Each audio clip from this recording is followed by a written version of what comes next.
వందనాలండి. ఈరోజు ఆగస్టు 16. యిర్మీయా యొక్క అనుమానాలు. సామాన్య మానవుడు కాబట్టి మనలాగనే అనుమానాలు ఉంటాయి ఆయనకు కూడా. యిర్మీయా 32:14-15లో ఈ పత్రములను అనగా ముద్రగల ఈ క్రయపత్రములను, ముద్ర లేని క్రయపత్రమును నువ్వు తీసుకొని అవి దినములుండునట్లు మంటి కుండలో వాటిని దాచిపెట్టుము. ఇజ్రాయెల్ దేవుడును సైన్యములకు అధిపతి అగు యెహోవా ఇలాగ సెలవిచ్చుచున్నాడు. ఇండ్లను, పొలములను, ద్రాక్ష తోటలను ఇంకా ఈ దేశంలో కనబడును. విశ్వాసం సులభంగా రాదు. శత్రువుల చేతికి ఇప్పటికే వెళ్ళిపోయిన పొలమును బహిరంగంగా కొనుట చాలా ధైర్యంతో కూడిన పని. అయితే అతను దేవుణ్ణి నమ్మి ఆయన మాటకు విధేయత చూపించాడు. పొలం కొన్న తర్వాత తాను చేసిన పని జ్ఞానంతో కూడినదా లేదా అనే అనుమానము రావడం మొదలైంది. పదే పదే వేధించే ఈ అనుమానాల నుండి బయటపడటకు మార్గము ప్రార్థన ద్వారా పొందాలనుకున్నాడు. ఇది మనమందరం నేర్చుకోవాల్సిన పాఠం. మనకి ఏ విషయంలోనైనా అనుమానాలుంటే ప్రార్థించి దేవుని గుణలక్షణాలు, ఆయన చేసిన మేళ్ళు గుర్తు చేసుకుంటే అవి సందేహాలన్నీ తీరిపోతాయి. రాజభవనంలోని చెరసాలలో యిర్మీయా బంధించబడ్డాడు. కారణము తమ పట్టణం నాశనం అవుతుందని చెప్పిన ప్రవచనం. ఇలాంటి సమయంలో దేవుని వాక్యంపై అతనికి ఉన్న విశ్వాసానికి పరీక్ష పెట్టబడింది. తన దగ్గర బంధువైన హనమీల్ యొక్క భూమిని కొనమని దేవుడు చెప్పాడు. అనాతోతులోని ఆ భూమిని కొనమని హనాను వచ్చాడు. అతను దేవుడు చెప్పిన మాటలే చెప్పినప్పుడు యిర్మీయా ఆశ్చర్యపోయాడు. అది దేవుని మాటలే అని రుజువు చేసుకున్న తర్వాత క్రయపత్రాలు తయారు చేయబడి సాక్షులు సంతకాలు చేసిన తర్వాత ఒక మంటి కుండలో ఉంచబడ్డాయి. ఇండ్లు, పొలాలు, ద్రాక్ష తోటలు తిరిగి కొనబడతాయని దేవుడు చెప్పాడు. అంతా దేవుని చిత్త ప్రకారము చేశాక యిర్మీయాకు తన కార్యము బుద్ధిలేంది అనిపించింది.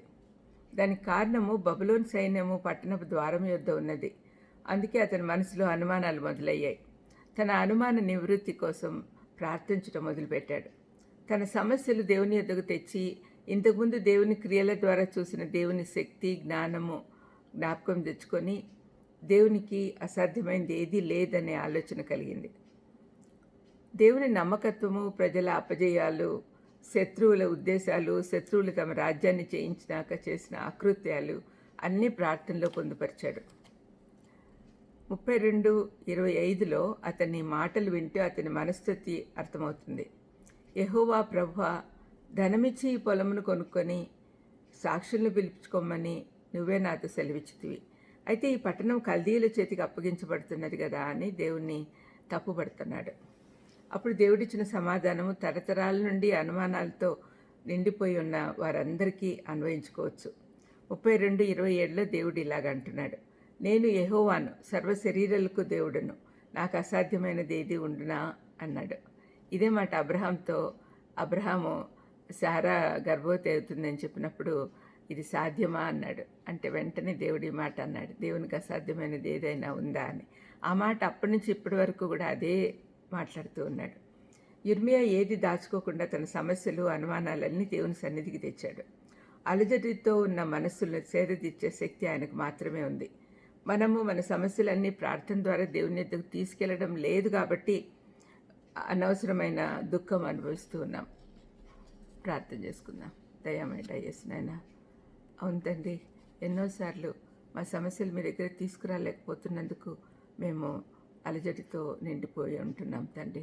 అలా కాకుండా ప్రతి సమస్య మీ దగ్గర తీసుకొచ్చేది అలవాటు చేయమని యేసుక్రీస్తు నామమున వేడుకుంటున్నాను తండ్రి. ఆమేన్. God bless you.